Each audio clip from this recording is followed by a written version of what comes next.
안녕하세요. 고려대학교 산업경영공학부 강필성 교수입니다. 오늘은 비정형 데이터 분석의 7번째 챕터인 토픽 모델링에 대해서 설명을 하도록 하겠습니다.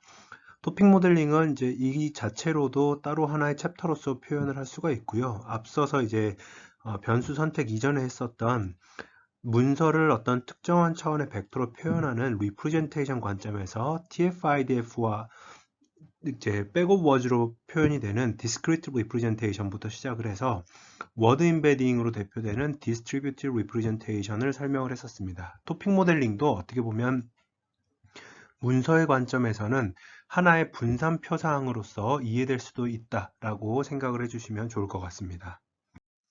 그래서 크게 토픽 모델링에 대한 개요를 좀 설명을 드리고요.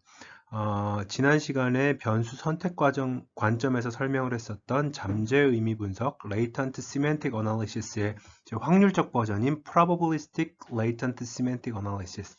그래서 이거를 이제 PLSA라고 부르고요.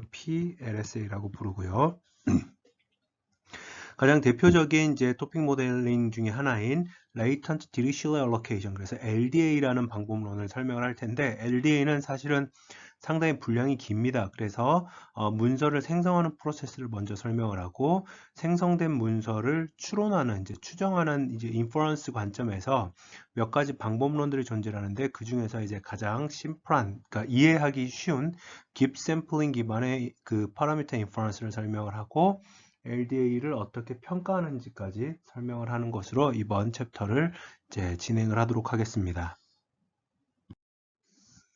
자, 우선 토픽 모델링의 이제 컨셉을 한번 보면 이건 뭐냐면요. 우리한테 주어진 거는 어떤 특정한 코퍼스가 주어져 있습니다. 이만한 이제 코퍼스를 하면 문서의 집합이 되겠죠. 그럼 이런 이제 문서가 주어져 있으면 여기에서부터 그리고 우리가 이제 어떤 몇 개의 토픽을 만들어낼 것인가에 대한 토픽의 개수를 만약에 사전에 정의를 할 수가 있다면 우리는 각각의 단어들을 토픽에다가 이렇게 할당을 하는 겁니다. 코퍼스에 존재하는 이런 단어들을 쭉 봤더니 1번 토픽에는 여기서 보시는 것처럼 컴퓨터라는 단어, 테크놀로지라는 단어, 시스템이라는 단어가 자주 등장하는 것 같고 2번 토픽에는 sale, sales, store, product 이런 단어들이 많이 등장을 하고 3번 토픽 같은 경우에는 play, film, movie, theater 뭐 이런 단어들이 등장을 하는 것 같더라 라는 식으로 각각의 주제에 대응하는 높은 빈도의 어휘들을 할당을 해줄 수가 있을 것이고요.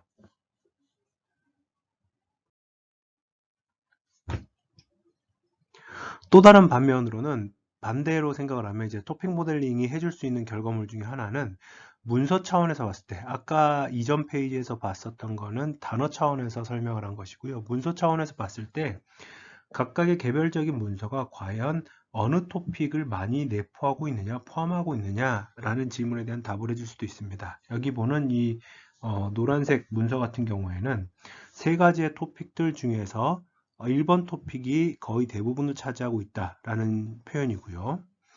여기에 있는 요 문서 같은 경우에는 거의 대부분의 내용이 3번 토픽이다. 요 문서 같은 경우에는 거의 대부분의 토픽이 2번 토픽이다. 그런데 요 가운데 이렇게 덩그러니 놓여 있는 요 문서 같은 경우에는 1번과 2번과 3번 토픽이 정말 균등하게 섞여져 있더라. 이런 식의 특정 토픽이 해당하는 문서에서 차지하는 비중을 우리가 산출을 해줄 수도 있습니다. 그래서 토픽 모델링은 두 가지 관점에서 바라볼 수가 있는데요. 개별적인 토픽들 기준으로 봤을 때 어떤 단어들이 주로 빈번하게 등장을 하느냐 또는 주요 어휘들이 무엇이냐라는 질문에 대한 답을 할 수도 있고요. 또는 문서 관점에서 봤을 때는 각각의 문서에는 해당 토픽들이 얼마만큼의 비중을 가지고 섞여 있느냐라는 것을 또 찾아낼 수가 있습니다. 자, 그래서 여기서도 보면 이 자료는 굉장히 잘 만든 자료인데요, 여러분들. 이 레퍼런스에 표시가 되어 있으니까 제공을 해드렸으니까 한번 봐보세요. 그러면 이제 이 문서를 하나의 어떤 distributed representation으로 표현을 할 수 있다라는 의미가 뭐냐면요. 여기 있는 이 예시를 한번 볼게요. 여기 있는 이 점도 하나의 문서이고요. 그 다음에 다시 이 점도 하나의 문서이고요. 그 다음에 이것도 하나의 문서입니다. 각각의 문서들을 가져와다가 살펴봤더니 이 막대 그래프가 의미하는 게 뭐냐면 토픽의 디스트리뷰션이거든요. 토픽의 분포입니다. 그러면 어떤 한 문서를 토픽이 가지고 있는 비중들로 표현을 하게 되면 토픽의 개수가 K라고 할 때 K 차원의 연속형의 숫자로 이루어진 벡터로 문서를 표현할 수 있다는 뜻이 됩니다. 그러면 결국은 이 둘 사이의 분포들의 차이를 계산을 해서 해당하는 문서들이 얼마나 유사한지 유사하지 않은지를 계산할 수 있다는 뜻이죠. 그런 의미에서 토픽 모델링은 문서의 디스트리뷰티드 리프레젠테이션을 산출하는 하나의 또 다른 대안으로서 사용할 수 있다. 이렇게 생각을 하셔도 좋을 것 같습니다. 그래서 실제로 이제 이 토픽 모델링이 처음 나왔을 때 이제 많은 사람들이 이제 신기하니까 이런 거 저런 걸 여러 가지를 해봤었거든요. 2016년도에 우리 연구실에 있는 이제 김영석 학생이 당시에 지금보다는 훨씬 더 이 논문이 사실 적었었고요. 뭐 이렇게 속도도 빨랐었는데 아카이브에서 키워드랑 그러니까 제목과 초록에 딥러닝이라는 키워드가 들어간 논문들을 전부 다 크롤링을 해서 크롤링을 해서 해당하는 초록들을 가지고 30개의 토픽을 LDA 방법론으로 찾아봤습니다. 그랬을 때 보면 물론 이제 단어가 훨씬 더 많이 나오겠지만 이 표는 제일 위에 있는 단어가 가장 이 빈도가 높은 단어이고요. 아래로 내려갈수록 빈도가 낮아지는데 다 보여드릴 수가 없어서 상위 5개의 단어만 보여준 겁니다. 그러면 첫 번째 토픽 같은 경우에는 Deep Belief Network, Debian Fault 이런 내용들이 나오는데 지금이야 이제 처음에 썼던 Restricted Boltzmann Machine이나 뭐 이런 것들을 사용하지 않지만 이때 당시만 해도 그런 방법론들을 이제 많이 연구를 하고 있었거든요. 그래서 이 단어들을 보고 이게 이제 핵심인데 아직까지는 토픽 모델링에서의 토픽의 이름을 할당을 해주는 것은 완벽하게 자동화되어 있지는 않습니다. 그래서 이 언어 단어들을 보고 사람이 도메인 나레지를 가지고 네이밍을 한 것이죠. 반면에 여기서 봤을 때는 또 다른 토픽을 보면 이건 굉장히 잘된 결과물들 예시인데 face와 recognition, estimation, face, shape 이런 걸로 봤을 때 이쪽 연구를 하는 사람이라면 요 주제는 요 토픽은 아마 face recognition일 것이다. 바로 옆에는 반면에 여기서 보는 것처럼 스피커, 스피치, 노이즈, 어댑테이션, 소스 이런 게 있으니까 이거는 스피치 리코그니션이겠구나 라고 생각을 할 수가 있겠고요. 여기서도 보면 이 밑에 쪽 여기를 와 보시면 이번에는 Word, Text, Language, Representation, Semantic 이런 거니까 NLP에 해당하는 것이겠구나 라는 것이고요. 당시에도 뭐 이렇게 Transfer Learning에 관련된 레이블 데이터가 얼마 없을 때 어떻게 학습을 할 것인지 그 다음에 뭐 여기서 보는 것처럼 강화학습에 해당하는 내용들 이런 것들이 다 이렇게 주제별로 주요 단어들이 이렇게 나타나는 것을 이제 확인을 할 수가 있습니다. 이 결과물은 저희가 예전에 이제 삼성 메디슨이라는 회사하고 이 의료 초음파 기기 관련해 가지고 문서들 관련된 논문들을 가지고 토픽 모델링을 해봤었던 내용입니다. 그래서 총 50개의 토픽을 이제 해봤을 때 여기 같은 경우에는 앞페이지 같은 딥러닝은 저희가 보고 명확하게 네이밍을 할 수가 있지만 이 경우에는 의료 쪽에 대한 도메인 날리지가 없기 때문에 저희가 해당하는 이 단어들의 내용들만을 이렇게 회사 측에다가 전달을 하고 회사 측에서 각각의 토픽의 네이밍을 직접 해주셨던 이제 기억이 납니다. 그래서 이걸 사람이 했다 다시 한번 강조를 합니다. 그리고 뭐 저희가 이제 국방과학연구소라든지 또는 국가기술보안연구소, 국가보안기술연구소, 국보연 같은 곳들이랑 같이 이제 보안 관련해서도 연구를 한 적이 있었는데 그때 당시에도 토픽 모델링을 관련한 이제 내부자 위협, 인사이더 threat이라는 키워드를 가지고 수집한 논문들에 대해서 토픽 모델링을 해보면 뭐 이제 관계형 DB에서의 침입 탐지라든지 또는 인사이더 threat에 대한 뭐 평가라든지 아니면은 뭐 예를 들어서 보면 뭐 피처 셀렉션이라든지 이런 내용들이 이렇게 나오는 것을 볼 수가 있습니다. 그래서 사실은 토픽 모델링은 여러분들이 이제 배우고 나면 어떤 특정한 연구 분야에 대해서 잘 모를 때 아니면 처음 이제 공부를 할 때 해당하는 초록들에 대해서 토픽 모델링을 한번 쭉 돌려보면 이 동네에서 주로 연구되는 분야들이 뭐가 있구나라는 걸 파악할 수가 있을 겁니다. 러프하게 파악할 수 있다는 뜻입니다. 그리고 아까 말씀드렸던 것처럼 토픽들이 이제 문서가 토픽의 비중으로 나타낸다라고 하면 문서를 하나의 연속형의 벡터로 취급을 할 수가 있는데 이걸 역으로 생각을 하면 각각의 토픽들도 단어만큼의 차원으로 이루어진 연속형의 벡터로서 표현을 할 수가 있습니다. 이거 무슨 얘기인지 이해가 안 되시면 LDA 설명을 할 때 다시 한번 드릴 겁니다. 지금은 그냥 이렇게 넘어갈게요.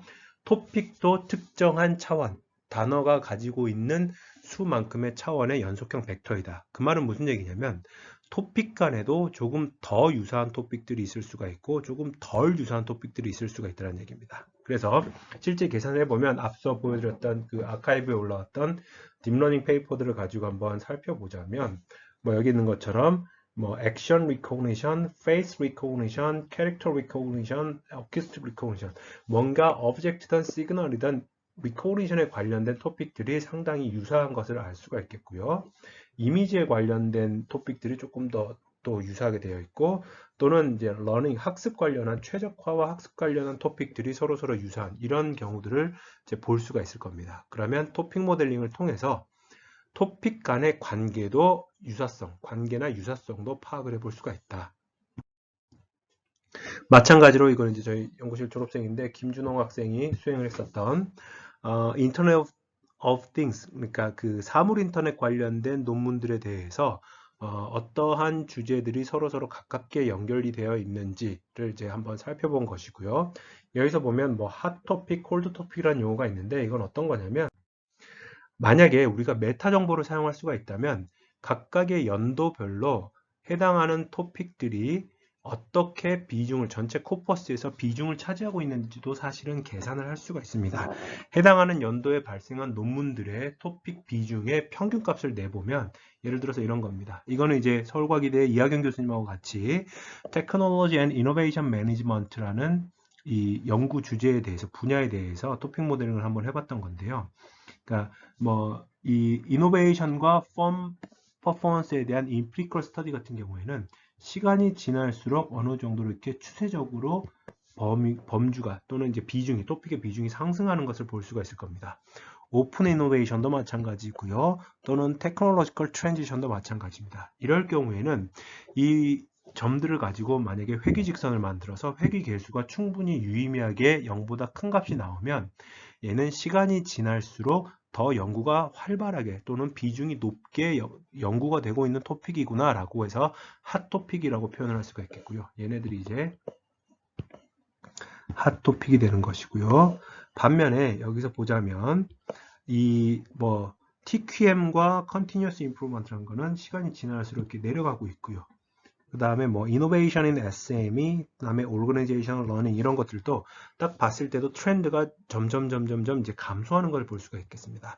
여기서 주의해야 될 점은 뭐냐면 트렌드가 감소한다 그래서 중요하지 않은 토픽이란 얘기가 아니라요.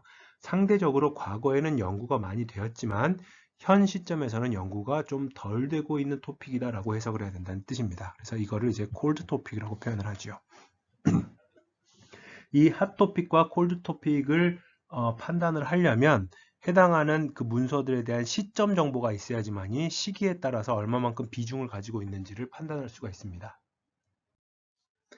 자, 여기서도 마찬가지로 또 토픽 모델링 같은 경우에 이거는 이제 어떤 하나의 잡지를 특정한 이 시점에서의 잡지에 해당하는 이 컨텐츠들을 가지고 총 250개의 토픽을 가지고 토픽 모델링을 해봤을 때 이 잡지랑 가장 유사한 잡지가 무엇인지가 이렇게 이제 이 결과물로서 나오게 됩니다. 보면은 뭐 동일한 잡지에 다른 호수들이 먼저 이렇게 나타난 것을 볼 수가 있겠죠.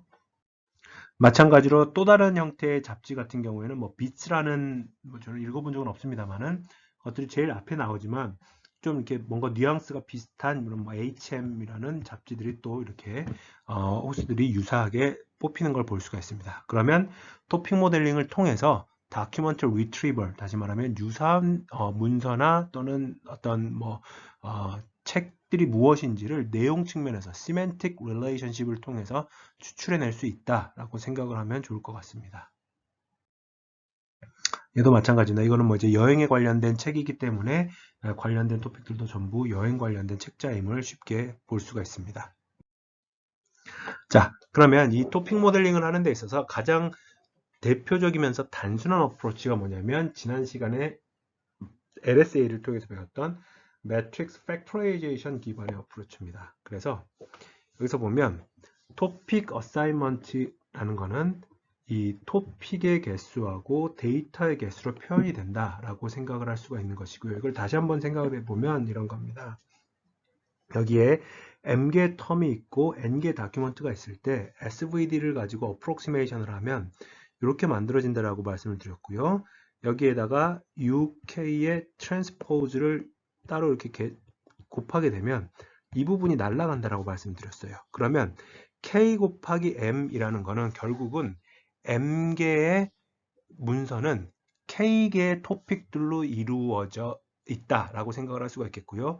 이 K를 지난 시간에는 축소된 변수 SVD로 표현을 했지만 각각의 SVD가 모두 주제를 가지고 있다라는 가정하에서 토픽 모델링으로서도 사용이 될 수 있다는 뜻입니다. 그래서 여기서 LSA가 사용이 된다는 뜻이죠. 그런데 이 LSA가 가지고 있는 단점 중에 하나는 뭐냐면 데이터가 normally distributed 데이터여야 된다는 얘기입니다. 이게 무슨 말이냐면 실제로 우리가 가지고 있는 이제 토픽 모델링에서 사용하는 데이터는 앞서서 보여드렸던 워투백이나 닥투백을 사용하는 게 아니라 TF-IDF를 사용하거나 또는 그냥 심지어 바이너리 리프레젠테이션으로 표현된 백업 워즈 모델을 사용을 하게 됩니다. 그렇다는 얘기는 대부분이 스펄스하고 텀의 등장 빈도가 전혀 정규 분포가 아닙니다. 근데 이제 문제는 무슨 얘기냐면 문제는 근데 그럼에도 불구하고 굉장히 이 TF-IDF 같은 이제 weighted 매트릭스를 썼을 때는 상대적으로 나름 워킹을 잘 하더라, 작동을 잘 하더라라는 게 어떻게 보면은 그 재미있는 이제 결과물들이 되겠죠. 여기서 이제 그 상황이 되는 겁니다. 자, 거기에서 이제 시작을 해서 우리가 이제 그 배울 이번 챕터에서 소개를 할 내용은 토픽 모델링 중에서도 probabilistic 토픽 모델링, 그래서 생성 모형입니다. generative approach로 표현을 하는데 이거는 뭐냐면 여기서의 가정은 기본적으로 각각의 다큐먼트들은 토픽들의 probability distribution이다. 다시 말하면 1번 이렇게 된다는 얘기죠. 토픽이 예를 들어서 다큐먼트가 1, 다큐먼트 2가 있고요. 토픽이 하나, 둘, 세 개만 있다라고 하겠습니다. 그러면 1번 다큐먼트에는 토픽 1이 0.5만큼, 2번 토픽이 0.2만큼, 3번 토픽이 0.3만큼 있고 2번 다큐먼트에는 토픽 1이 0.1만큼, 토픽 2가 0.8만큼, 토픽 3가 0.1만큼 뭐 이런 식으로 있다는 얘기입니다. 그래서 그 토픽의 디스트리뷰션 자체가 여기서 보시는 것처럼 토픽의 디스트리뷰션 자체가 디스트리뷰션 오브 토픽이 주어진 다큐먼트의 어떤 그 핵심을 표현하고 있다. 얘는 어떤 내용입니까? 라는 질문에 대해서 토픽들의 비중 또는 디스트리뷰션으로서 대답을 할 수 있다는 뜻입니다. 그리고 또 토픽 하나하나는 단어들의 probability distribution이다. 그래서 결국은 이걸 이제 묶어보면 이 1번과 2번을 묶어보면요. 문서는 토픽의 분포이다. 그리고 토픽은 단어의 분포이다. 이렇게 이제 생각을 하는 겁니다. 그래서 여기서 보는 것처럼 education이라는 토픽이 만약에 주어진다면 얘네들의 그 속속된 발생 빈도가 높은 단어들은 school, students, education, university 이런 단어가 될 것이고요. budget이라는 토픽이라면 여기에는 뭐 million, finance, tax, program 뭐 이런 것들이 이제 자주 등장하게 된다는 뜻이지요.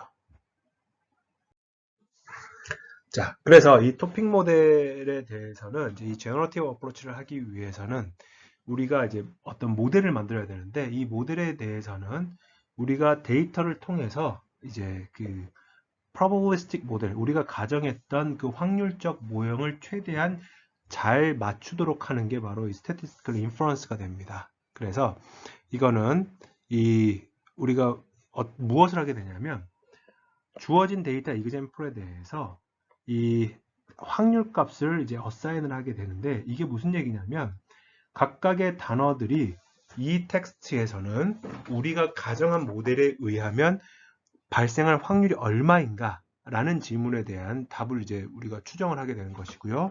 그 확률 값이 최대가 되도록 하는 모델을 만들어 보자 라고 하는 게 생성 모델, 제너러티브 어프로치라고 생각을 할 수가 있겠습니다. 다시 정리하자면 생성 모델은 무엇을 정의를 하느냐? 조건부 확률을 정의합니다. Conditional Probability Distribution을 정의하는데 데이터에 대해서 이렇게 하이포테시스가 있습니다. 그러니까 H라는 하이포테시스를 통해서 D라는 데이터셋이 만들어진다라는 것입니다. 그래서 H라는 하이포테시스, 이걸 이제 나중에 우리가 역으로 추적을 해야 되는데 문서가 생성되는 어떤 프로시저를 먼저 정의를 해놓고 그 프로시저로부터 우리가 현재 관측하고 있는 또는 수집했던 데이터가 생성되었을 것이다 라는 믿음을 갖는 거죠. 그리고 요 믿음으로부터 반대로 이제 그러면 이렇게 데이터가 생성되었으니 이 데이터를 생성했던 실제 H 가정은 무엇일까라는 것을 추론하는 게 우리가 말하는 학습이 되겠습니다. 그래서 이거는 이제 이 probabilistic approach는 generative approach는 그냥 그 deterministic한 알고리즘 방식에 비해서 뭐 여러 가지 장점을 가지고 있다라고 하는데 이거는 그냥 가볍게 넘어가도록 하겠습니다. 자, 그래서 이걸 다시 한번 볼게요. 이게 우리가 만든 문서가 생성되는 어떤 절차입니다. H라는 가정을 통해서 D라는 게 만들어졌을 거야 라는 것이죠. 그래서 이걸 통해서 어떤 제너레이션 프로세스에 의해서 우리가 현재 보유하고 있는 데이터가 만들어진 겁니다. 이걸 가정을 하는 겁니다. 실제로 우리가 해야 되는 건 뭐냐면 그러면 이 데이터가 만들어지기 위한 H가 뭐지? 라는 질문에 대해서 인퍼런스를 통해서 이제 찾아가는 거라는 뜻이죠. 그래서 우리는 그래서 다시 한번 보면 데이터가 주어집니다. 우리한테 주어집니다. 이게 결국은 다큐먼트의 집합이 되겠죠. 그리고 우리는 모델을 에스티메이트를 하게 되는 겁니다. 에스티메이트를 한다는 얘기는 결국은 이 하이포테시스, 가설의 가정들의 파라미터를 추정하겠다는 얘기입니다.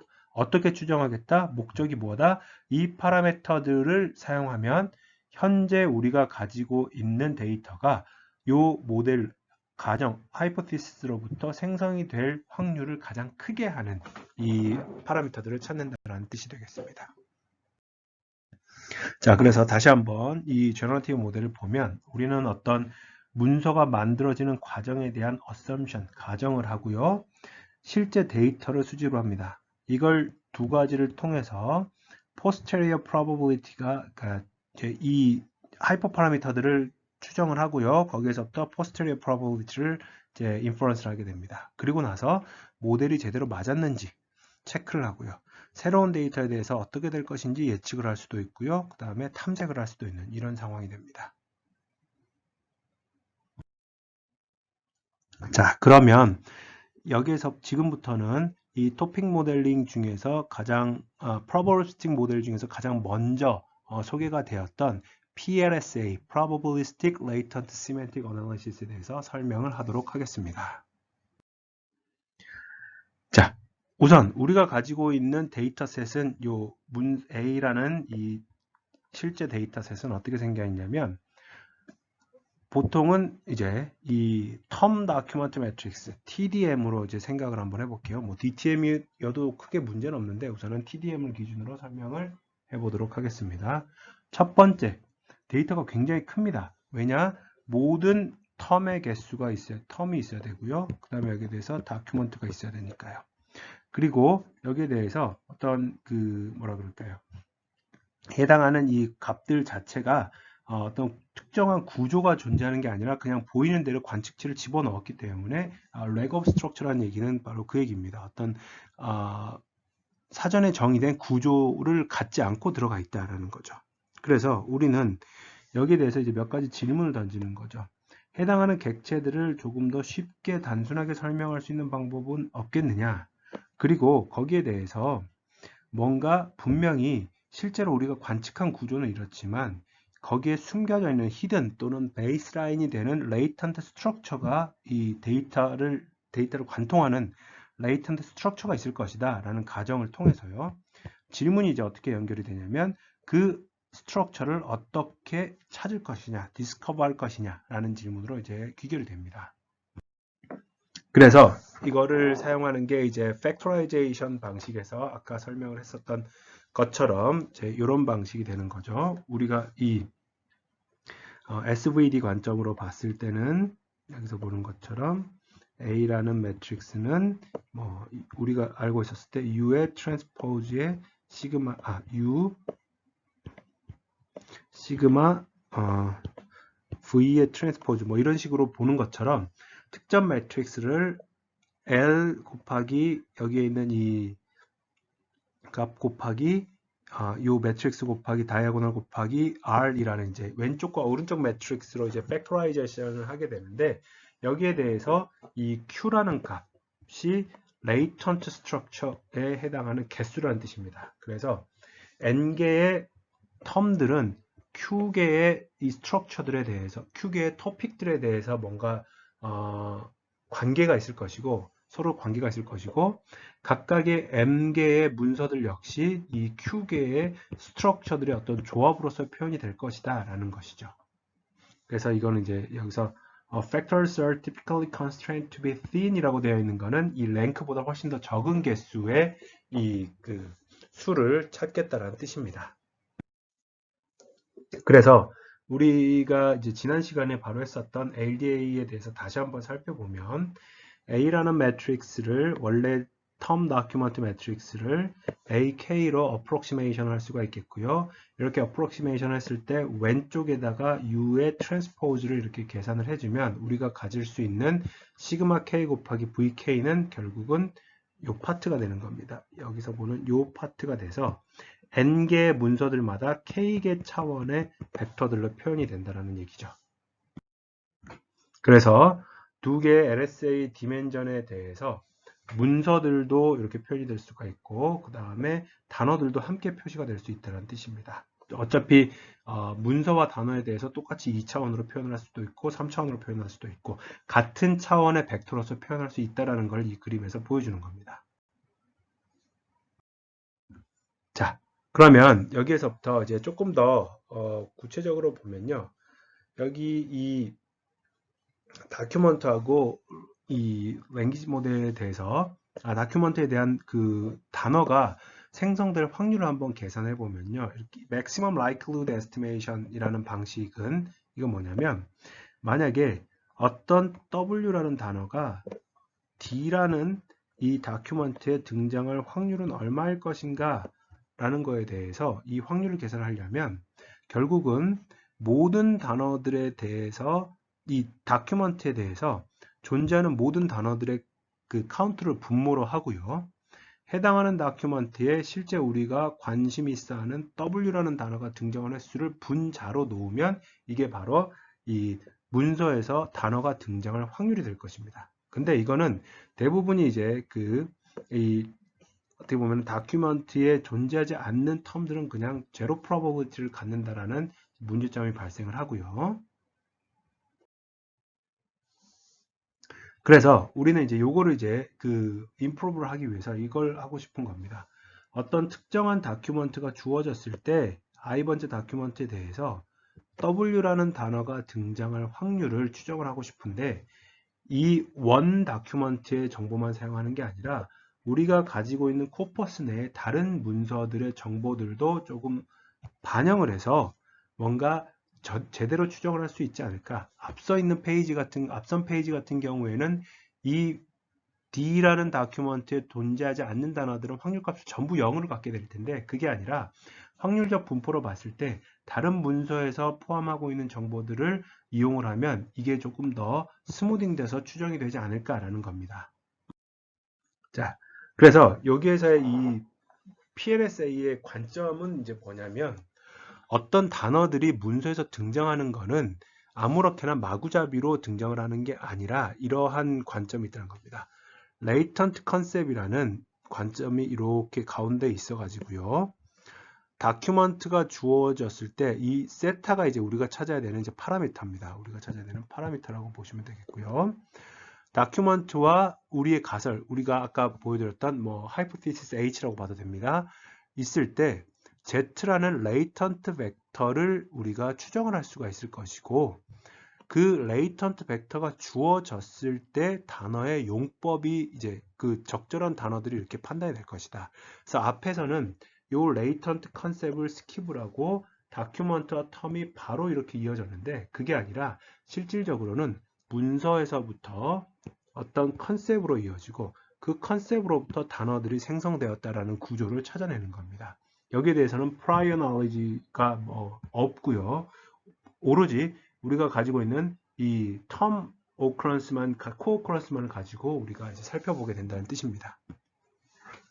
그래서 다시 한번 보자면, 여기 있는 것처럼 어떤 이 네 번째 문서에서는 내가 봤더니 trade라는 이 컨셉에 대해서 작성이 된 문서이고, trade라는 컨셉에 대해서는 다른 단어들보다 economic과 import와 trade라는 단어가 많이 쓰였을 것이다. 이런 식의 이제 중간에 hidden 컨셉 또는 어떤 그 theme이 존재한다라고 보는 것이죠. 자, 그래서 이 PLSA가 가지고 있는 모델은 무엇이냐면요. 이게 두 가지가 사실은 같은 개념으로서 볼 수가 있는데, 이건 나중에 LDA에서도 많이 나옵니다. 이 플레이트는 하나의 문서 또는 반복이라고 봐주시면 되겠고요. 여기서부터 우리가 이제 계산하는 건 뭐냐면, A랑 B랑 조금 방식이 컨셉이 다른데, Z는 이제 레이턴트 컨셉입니다. 만약에 다큐먼트가 먼저 생성이 되면 다큐먼트로부터 각각의 컨셉들이 등장할 확률이 이제 정해질 수가 있고요. 그 컨셉으로부터 단어가 생성이 된다. 이렇게 가정을 하는 하나의 방식이 있고요. 또는 컨셉이 먼저 정해지면 그 컨셉으로부터 다큐먼트가 생성이 되고 또 컨셉으로부터 단어가 생성이 된다. 이렇게 이제 계산하는 방식도 있습니다. 그러면 여기에서부터 어떤 다큐먼트가 주어졌을 때 특정 단어가 발생할 확률은 어떻게 계산하느냐? 결국은 이 다큐먼트에 해당하는 연결된 파라미터인 파이를 기준으로 해서 다큐먼트가 존재했을 때 레이턴트 컨셉이 나타날 확률 곱하기 그 시점에서 그 컨셉으로부터 현재 우리가 보고 있는 단어가 발생할 확률을 모든 컨셉에 대해서 전부 서메이션을 해주면 여기에 있는 이 이제 단어에 해당하는 문서에서 단어가 등장할 확률을 추정을 할 수 있게 됩니다. 자, 그래서 다큐먼트 레벨의 랭귀지 모델이 되겠고요. 이 부분은 여기에서는 이 컨셉들의 레이턴트 컨셉들, 토픽들의 컨셉이 되겠고, 여기를 컨셉에 대해서 어떤 단어를 판단할 것이냐, 그리고 다큐먼트에 대해서 컨셉들이 얼마만큼 뒤섞여 있을 것이냐, 이걸 이제 판단하는 부분입니다. 그래서 이 파트가 우리가 찾아야 되는 이 모델을 피팅을 통해서 적절한 하이포테시스 H를 찾아가는 이 관점이라고 보면 되겠습니다. 자, 그러면 이 믹스처 모델 같은 경우에도 역시 PLSA는 이렇게 이제 계산을 할 수가 있는데요. 각각의 Z에 대해서 이걸 매트릭스 팩토라이제이션 해보면 빨간색에 해당하는 파트가 바로 이 매트릭스고요. 파란색에 해당하는 파트가 이 매트릭스고요. 그 다음에 이거를 검정색에 해당하는 파트가 이 매트릭스면 우리가 가지고 있는 이 다큐먼트의 이 매트릭스로 표현이 될 수가 있겠죠. 근데 여기에 대해서 이 부분을 한번 보자면 이거 다시 한번 요 probability 계산하면은 오른쪽에 있는 요것과 동일하게 됩니다. 결국은 다큐먼트 각각에 대해서 다큐먼트가 주어졌을 때 Z라는 컨셉이 나올 확률 곱하기 Z가 나왔을 때 단어가 나올 확률을 모든 Z에 대해서 서메이션 해준 왼쪽과 오른쪽은 사실은 같은 겁니다. 근데 얘는 매트릭스로 팩토라이제이션을 SVD를 통해서 하는 건 아닙니다. 나중에 다시 한번 보여드릴게요. 어떻게 추론을 하는지. LSI하고의 가장 큰 차이점은 뭐냐면 기본적으로는 non-negativity를 가지고 있다. 이 말이 무슨 얘기냐? U에 해당하는 모든 엘리멘트하고 V에 해당하는 모든 엘리멘트들이 전부 어떤 특징을 가지고 있느냐? 0이 아니다. 0보다 크거나 같다. 0보다 크거나 같다라는 것을 개런티를 해줄 수가 있으면 확률의 개념으로서 표현을 할 수 있기 때문에 굉장히 유의미한 것이고요. 그 다음에 이 노멀라이제이션 같은 경우에는 각각의 벡터들, U에 있는 해당하는 벡터들하고 V에 해당하는 벡터들, document probability와 term probability. 여기서는 이제 사실 이게 document probability가 되는데 걔네들이 전부 1의 값을 갖는다라는 겁니다. 그러면 0보다 크거나 같은 값을 가지면서 썸이 1이면 결국은 그것은 문서가 됐건 텀이 됐건 해당하는 그 대응하는 그 더 상위 카테고리에 대해서 발생할 확률로 해석을 해도 크게 무리가 없겠지요. 자, 이걸 다시 한번 볼게요. 이 플레이트는 반복이라고 말씀을 드렸습니다. 그러면은 이 전체의 이 문서들에 대해서 코퍼스에 대해서 이 네모칸은 이제 뭐가 있는 거냐면 밖에 있다는 얘기는 어떤 단어가 여기서 다시 한번 볼게요. 문서가 주어졌을 때 특정 단어가 발생할 확률은 다큐먼트가 주어졌을 때 해당하는 이 문서 토픽들이 발생할 확률이고요.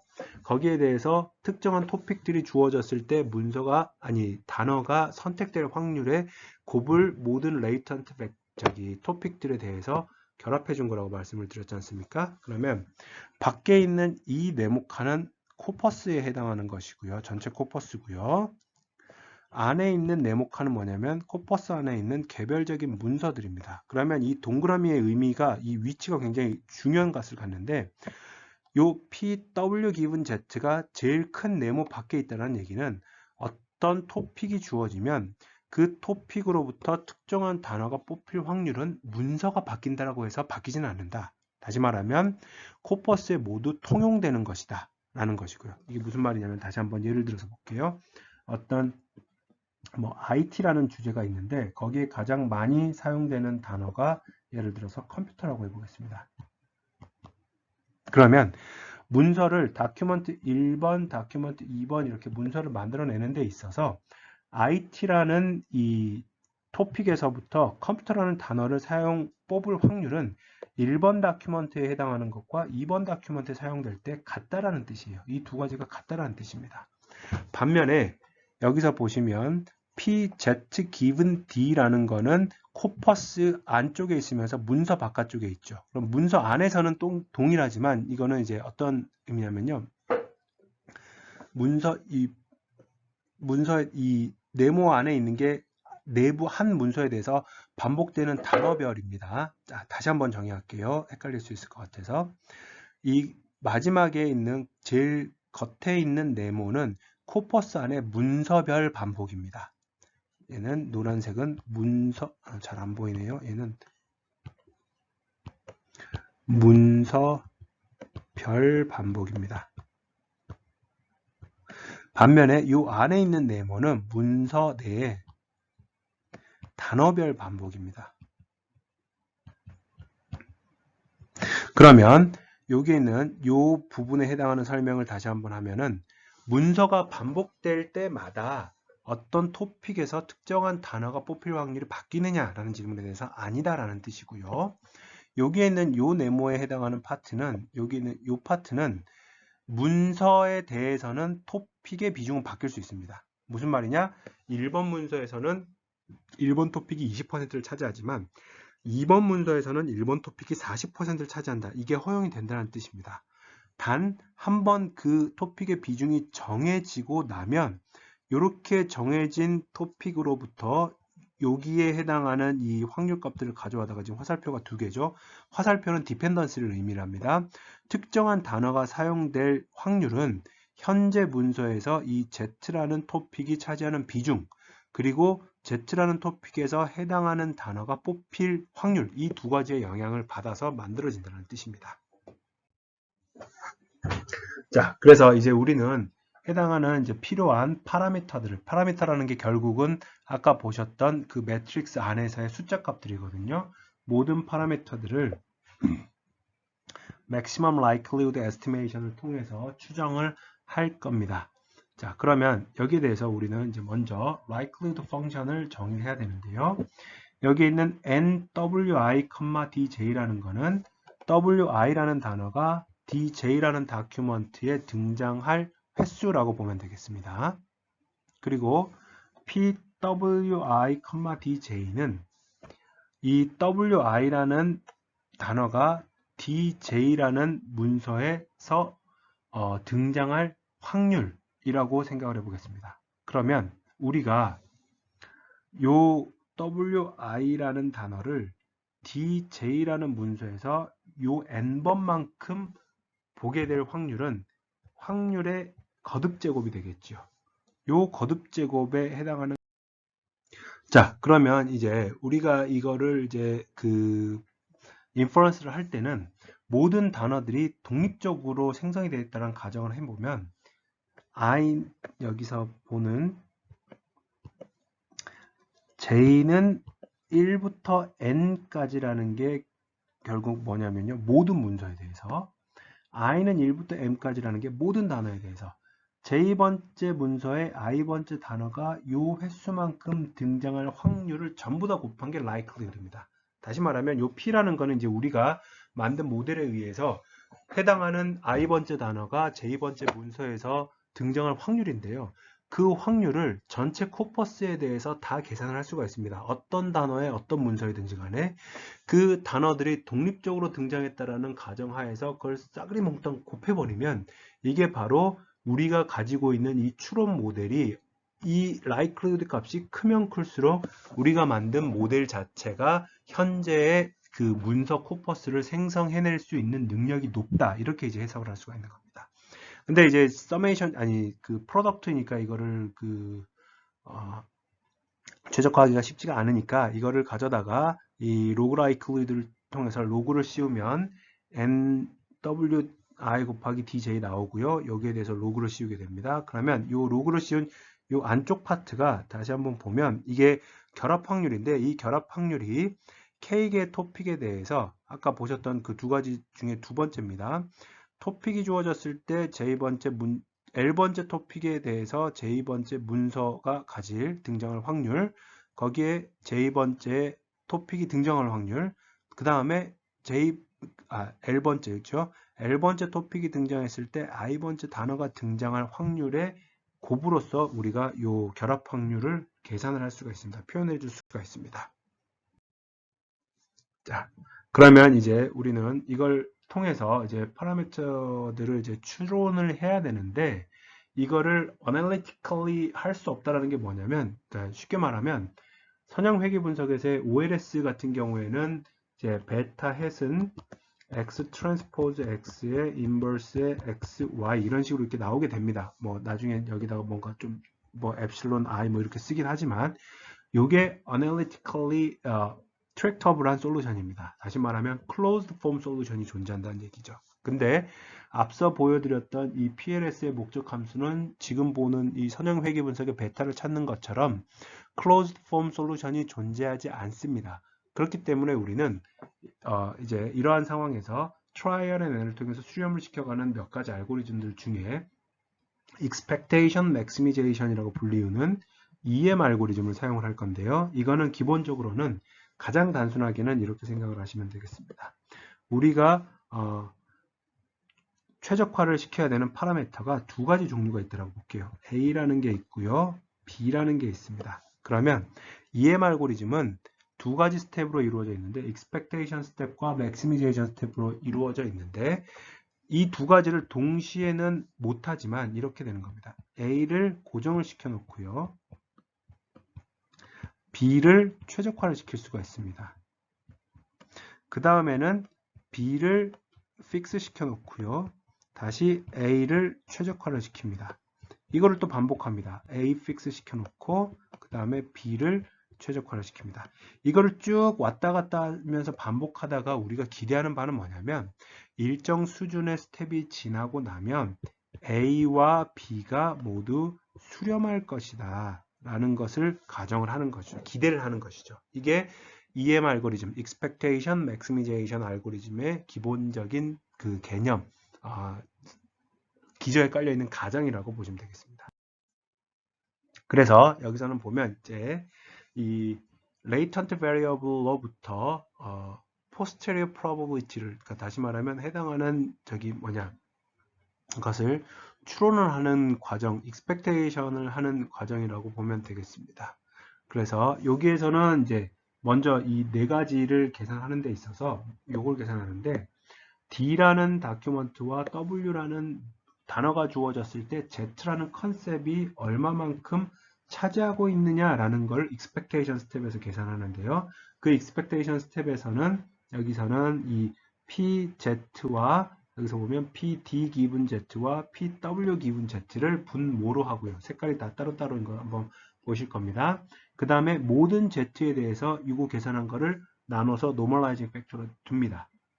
그렇게 된 다음에 이 M 스텝에서는 어떻게 계산하느냐? 이건 첫 번째, 이 PW 기분 Z를 옵티마이즈 하는 거는 지문이 뭐냐면 W라는 텀이 Z라는 컨셉과 얼마만큼 이렇게 연관이 되어 있느냐라는 부분을 만드는 거기 때문에 D 기분 W 요 빨간색 여기서 이제 고정시켜 놓은 이걸 이제 이 M 스텝에서는 빨간색에 해당하는 부분들은 전부 고정이 되어 있습니다. 고정을 한 상태에서 해당하는 단어가 다큐먼트에 등장할 확률 카운트가 occurrence 카운트가 있겠죠. 이거를 계산을 합니다.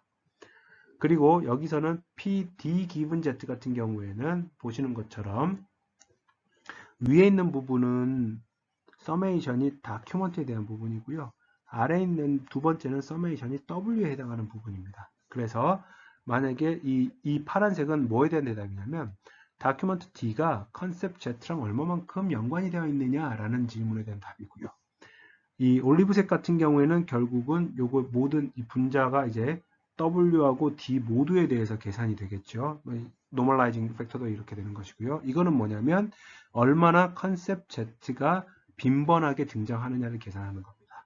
이렇게 올리브색과 파란색과 갈색으로 표시되어 있는 이 세 가지를 M스텝에서 업데이트를 하면 그 다음에 하는 방식이 뭐냐면 핵심이 여기입니다. 이거를 다시 요렇게 넣어주면 빨간색이 이 파트가 업데이트가 됩니다. 그러면 빨간색이 업데이트가 되기 때문에 이걸 다시 여기다가 또 한번 집어 넣어줄 수가 있겠죠. 그러면 어떻게 되겠습니까? 다시 또 노란색들이 또 업데이트가 되겠죠. 그러면 다시 위쪽 if 스텝으로 넘어가고 다시 말하면 이 스텝과 M 스텝과 이 스텝과 M 스텝을 계속적으로 번갈아 가다 보면 언젠가는 이 빨간색의 조건부 확률 나머지 세 가지 M 스텝에서 최적화하는 조건부 확률들이 서로 더 이상 이제 그 변화하지 않는 점이 존재해서 수렴을 할 것이다라는 걸 기대하는 거죠. 이걸 한번 예시로서 보여드릴게요. 1번 다큐먼트부터 6번 다큐먼트까지 총 6개의 다큐먼트 있다라고 가정을 하고요. 여기에 있는 단어들은 이만큼의 단어가 있습니다. 제가 딱 봐도 너무 쉽게 이 예시를 일부러 만들어 놨기 때문에 사실은 여기에 해당하는 두 다큐먼트들은 아마도 이제 스포츠에 해당하는 내용들로 토픽들로 만들어질 것이고요. 3번, 4번은 경제에 해당하는 부분, 그 다음에 뭐 5번, 6번은 정치에 해당하는 부분이 될 것입니다. 그래서 얘 같은 경우에는 첫 번째는 스포츠가 될 것이고요. 그 다음에 여기는 뭐 이코노미가 될 것이고요. 그 다음에 여기 같은 경우에는 폴리틱스가 될 가능성이 높습니다. 여기서 유의해야 될 사항은 제가 이거를 그냥 네이밍을 한 것이지 네이밍이 만들어진다는 뜻은 아닙니다. 그리고 일부러 여기다가 요 단어들을 한번 넣어봤어요. money라는 단어는 스포츠에서도 연봉 또는 상금이라는 그 개념이 있기 때문에 많이 등장할 것이고요. 경제에서는 당연히 중요한 것이고 정치에서도 돈이라는 단어는 자주 등장할 것입니다. 그래서 토픽에 따라서 차등적으로 등장하는 단어들도 있고 여기서 보는 이런 스포츠 용어들이나 경제 용어들이나 아니면은 정치 용어들은 토픽에 따라서 따로따로 등장을 하는데 그렇지 않고 관통하는 단어도 하나 끼워 넣어봤을 때 이 PLSA가 어떻게 만들어지는지 한번 이그젠플을 통해서 보도록 하겠습니다. 자, 우선 파라미터라는 게 아까부터 혹시나 궁금하셨던 분들을 위해서 자꾸 파라미터 하는데 그게 뭐냐? 요게 다 파라미터입니다. PZ, 토픽, 이 코퍼스에서 토픽들이 가지고 있는 비중이 뭐냐? 그 다음에 PD 기분 Z, 각각의 토픽들이 주어졌을 때 다큐먼트가 가질 수 있는 이 확률값들이 뭐냐? 그리고 PW 기분 Z, 토픽이 주어졌을 때 텀들이 가질 수 있는 이 비중이 뭐냐? 이게 다 파라미터입니다. 이 안에 있는 값들을 우리가 다 추론을 해야 돼요. 무엇으로부터? 실제로 우리가 보고 있는 이 데이터로부터. 그래서 처음에는 이제 랜덤하게 이니셜라이제이션을 이렇게 해보겠습니다. 이거는 아무 의미가 없어요. 그냥 값이 필요하니까 아무렇게나 집어넣었다라고 생각을 하시면 돼요. 그러면 이걸 통해서 첫 번째 expectation maximization을 통해서 한 바퀴를 돌게 되면 PZ가 이렇게 바뀌고요. 그 다음에 아까 보셨던 이 토픽, 다큐먼트 토픽 이 비중도 바뀝니다. 여기서 보면 이 값도 이렇게 좀 바뀐 거 보실 수가 있겠죠. 마찬가지로 텀의 PW 기분 Z라는 이 매트릭스도 한번 통해서 숫자들이 바뀐 걸 보실 수가 있을 겁니다. 이거를 계속 반복을 하다 보면요. 지금 이건 제가 실제로 간단하게 코딩을 직접 해서 해당하는 그 이터레이션 별로 각각의 토픽들의 비중이 어떤 변화를 보이는지를 보여주는 건데, 처음에는 좀 이렇게 차이가 있다가 점점 이렇게 뭐 좀 변화를 합니다. 그러다가 대략 한 20번 넉넉하게 잡아서 20번째 이후의 이터레이션을 보게 되면 항상 같은 비중을 이렇게 가지고 있는 것을 볼 수가 있을 겁니다. 그러면 얘는 EM 알고리즘이 한 20번 정도 반복한 다음에 끝났다라고 볼 수가 있겠죠. 최종적으로 끝났을 때 파이널 리절트를 보면 이게 이제 우리가 가지고 있는 오리지널 코퍼스 데이터고요. 이게 이제 우리의 코퍼스가 되겠고요. 여기에서 보이는 이 실제 프리퀀시 데이터를 가져다가 우리가 무엇을 추정을 했느냐? 첫 번째 LSA, PLSA를 통해서 PZ를 추정을 했습니다. 이 말은 무슨 얘기냐면 요 코퍼스가 되겠죠. 이 코퍼스에는 1번 토픽은 45.6% 정도 차지하고 있고요. 2번 토픽은 28.1% 정도, 3번 토픽이 26.3% 정도 차지하고 있다는 뜻입니다. 그리고 여기에서 봤을 때 얘는 D 기분 Z를 표현하고 있습니다. 그래서 1번 토픽에 대해서는 5번 다큐먼트가 50%, 6번 다큐먼트가 50% 정도를 차지하고 있고요. 2번 토픽 같은 경우에는 3번 다큐먼트가 62.5%, 4번 다큐먼트가 37.5%를 차지하고 있다는 걸 보여주고 있습니다. 만약에 디스트리뷰티브 리프레젠테이션으로 다큐먼트 기준으로 토픽을 표현하고 싶으면 이 각각의 로우들에 대해서 합이 1이 되도록 노멀라이제이션을 해주면 됩니다. 얘 같은 경우에는 사실 매우 간단해져 가지고 어떻게 되냐면 다큐먼트 5번하고 6번은 토픽 1번이 그냥 1의 값을 갖고 나머지는 0, 0이고요. 다큐먼트 3번하고 4번은 토픽 2가 1만큼씩 있는 것이고, 다큐먼트 1번하고 2번은 토픽 3이 1만큼 있는 겁니다. 그리고 마지막으로 여기서 보이는 이 세 번째가 PW 기분 Z입니다. 각각의 토픽들에 대해서 단어들의 비중을 보여주는 것이고요. 1번 토픽 같은 경우에는 지금 보면 여기서 보는 것처럼 정치에 관련된 단어들이 대부분 비중을 차지하고 있고요. 2번 토픽은 경제에 관련된 부분, 그 다음에 근데 약간 이게 이 프레지던트라는 단어는 사실은 여기에 있는 요 파트 때문에 여기에 해당하는 파트 때문에 요 숫자가 이렇게 추론이 되었습니다. 그 다음에 3번 토픽 같은 경우에는 뭐 이렇게 스포츠에 관련된 부분만 나와 있는 걸 보실 수가 있겠죠. 그리고 이 money라는 단어 아까 보셨듯이 얘는 1번 토픽에서도 중요한 위치, 2번 토픽에서도 어느 정도의 그 비중, 3번 토픽에서도 어느 정도의 비중을 차지하고 있다는 거 여러분들이 확인하실 수가 있을 겁니다. 자, 그래서 이거를 가져다가 이제 컨셉 익스트랙션을 통해서 보면 W 기분 Z를 통해서 가장 상위에 해당하는 단어들만을 추출을 할 수가 있겠죠. 토픽 모델링 이번 시간에 제일 앞쪽에서 보여주었던 그 LDAS의 결과물도 사실 이것과 마찬가지입니다. 여기서 보시는 것처럼 해당하는 이 단어들의 이 등장 빈도가 이렇게 내림차순으로 정렬이 되어 있을 때 위쪽에 해당하는 단어들, 사이언스 매거진의 아티클들에 대한 PLS의 결과를 봤을 때 이 박스는 아마 저도 뭐 이쪽 잘 모르겠지만 자꾸 시퀀싱, DNA, 지놈 뭐 이렇게 나오니까 지놈 시퀀싱에 해당하는 주제겠구나 라는 거를 알 수가 있겠고요. 여기 같은 경우에는 초록색 같은 경우에는 뭐 years, million ago, history, billion 뭐 이런 게 나온 건 뭐 역사에 관련된 건가 이렇게 생각을 할 수가 있겠고요. 여기에 있는 이 밑에 빨간색은 이제 성에 해당하는 용어들, 그리고 어떤 그 생식에 해당하는 용어들이 많이 있기 때문에 뭔가 그 유전 또는 생식 관련된 그 내용임을 우리가 파악을 할 수가 있을 겁니다.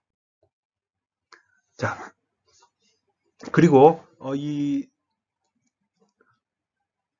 PLSA가 가지는 또는 토픽 모델링이 가진 장점 중에 하나는 뭐냐면 다이어라 그러죠. 어떠한 단어가 여러 개의 의미를 가지고 있을 때 각각의 그 토픽에서 서로 다르게 이해될 수 있다라는 것을 의미를 합니다. 그래서 여기서 보면 여기 이 세그멘트라는 단어가 첫 번째 토픽과 두 번째 토픽에서 사용되는 이 의미가 좀 다를 겁니다. 여기서 보시는 것처럼 마찬가지로 파워라는 것도 여기서 보면 첫 번째 토픽과 두 번째 토픽에서 사용되는 용법이 좀 달라요. 그럼에도 불구하고 각각의 단어들이 다이성을 가지고 있을 때 해당하는 단어의 특정 의미가 특정 토픽에 대해서는 매우 잘 표현이 될 수 있다. 그 토픽을 표현하는데 매우 중요하게 사용될 수 있다라는 것을 지금 보여주는 예시입니다. 자, 그래서 이걸 가지고 이제 VSM은 이제 벡터 스페이스 모델, 그냥 백업 워즈 방식으로 한 것이고요. 이 토픽 모델링이 얼마나 좋으냐를 정확하게 정량적으로 평가하진 않고 간접적으로 평가를 합니다. 워드 인베딩이나 다큐멘트 인베딩도 마찬가지인데 다운스트림 태스크라고 하죠. 클래시피케이션 모델을 만드는 데 있어서 벡터 스페이스 모델과 LSA와 PLSA를 가지고 모델을 만들어 봤더니 상대적으로 뭐 프리시전이라는 지표 값이 15%에서 45% 정도 향상이 되었더라. 다운스트림 태스크가 잘 된다는 얘기는 뭔가 다큐멘트에 대한 리프레젠테이션이 잘 됐기 때문이 아니냐라는 것을 이제 가정을 하는 것이죠. 자, 여기까지 해서 토픽 모델링의 첫 번째 파트인 제 probabilistic LSA를 설명을 마치고요. 다음 시간에는 조금 더 이제 더 복잡한 메커니즘으로 만들어지는 잠재 의미 분석, latent differential allocation에 대해서 설명을 하도록 하겠습니다.